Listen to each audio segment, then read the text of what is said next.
থাকুন না কারণ আপনারা প্রেস ক্লাবে উপস্থিত হয়ে যান। আপনার বিজয় একেবারে নিশ্চিত হয়ে যাচ্ছে, একেবারে নিশ্চিত হয়ে গেছে। ইনশাআল্লাহ অবিলম্বে আপনারা এমপিও ঘোষণা পাবেন। আমি এই প্রেস ক্লাব থেকে ঘোষণা করলাম। মাননীয় শিক্ষক সুধীগণ, আজকে আপনারা যারা এখানে বসে আছেন, আপনার স্কুল, মাদ্রাসা এবং কলেজের শিক্ষক যারা বাড়িতে রয়েছে, তাদেরকে বলেন যদি এমপিও নিতে চাও তাহলে প্রেস ক্লাবে চলে আসো। আর যদি তোমরা অনুপস্থিত থাকো, আমি প্রধান শিক্ষক হিসাবে তোমাদেরকে সাসপেন্ড করব।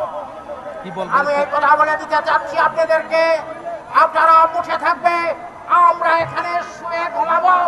আর তারা এমপিও হওয়ার পর দেশ যখন বিদায় হয়ে যায়, যারা ঘুমেছিল তারা লাঠি সুটা নিয়ে বের হয়ে রাস্তায় নেমে তকবীর বলা শুরু করছিল।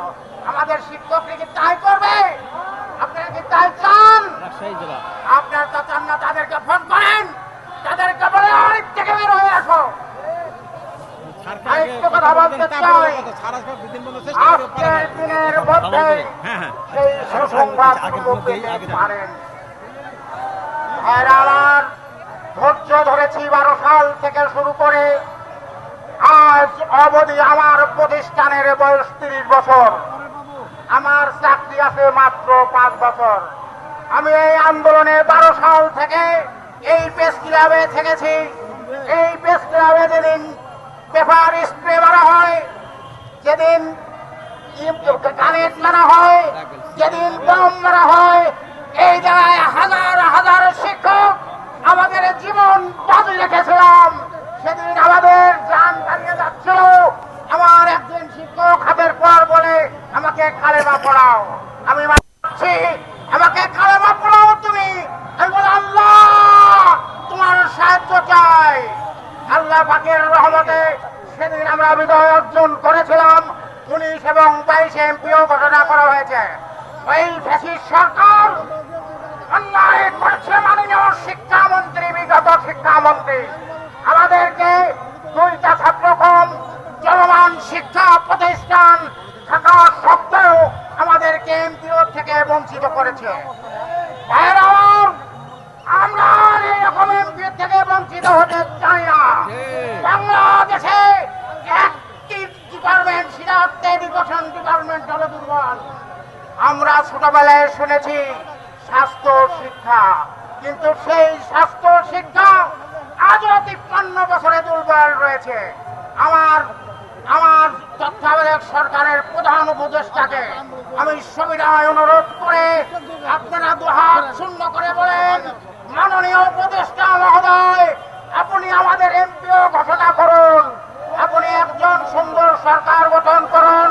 আপনি দেশকে উন্নয়নের দিকে নিয়ে যান, উন্নয়নের পথে অগ্রসর করেন। এমপিও চাই করতে হবে, এমপিও চাই দিতে হবে, এমপিও চাই দিতে হবে, এমপিও চাই দিতে হবে। সকল শিক্ষক এক হও, আপোষটা সংগ্রাম সংগ্রাম সংগ্রামী শিক্ষক জনতা, আজকে আমরা যে দুঃখ কষ্ট নিয়ে এই প্রেস ক্লাবে দাঁড়িয়েছি, বাংলাদেশে সর্বোচ্চ নিম্ন স্তরের কাজ হলো এই শিক্ষকের সাথে জাতীয় বেইমানি করা। আপনারা জানেন যে জাতি শিক্ষায় উন্নতি না হয়নি, সে জাতি কোনোদিন জাতীয়তা উন্নতি হতে পারেনি। ভাইরা আমার, আপনারা জানেন যে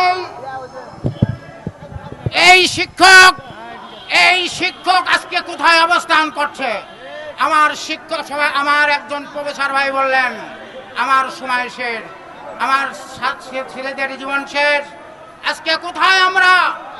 এই শিক্ষকদেরকে এমপিও দিতে হবে, এমপিও ঘোষণা করতে হবে। আজকে যদি এমপিও ঘোষণা না করেন তাহলে আপনি কাদের জন্য দেশের উন্নয়ন? সকল সেক্টরের উন্নয়ন বন্ধ করে শিক্ষকদের বেতন ভাতা চালু করতে হবে এবং পরবর্তীতে জাতীয়করণ ঘোষণা করতে হবে।